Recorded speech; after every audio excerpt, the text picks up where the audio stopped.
Sabi antok na antok pa yan. Good morning, Tabuboy. Gusto ang tulog mo dyan, boy?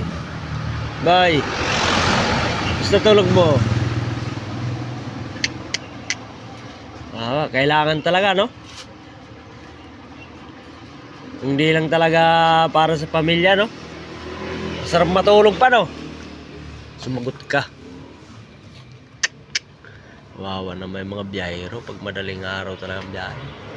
Alang-alang sa kinabukasan ng kapitbahay o kapitbahay. Pamilya, no? Naligo ka ba?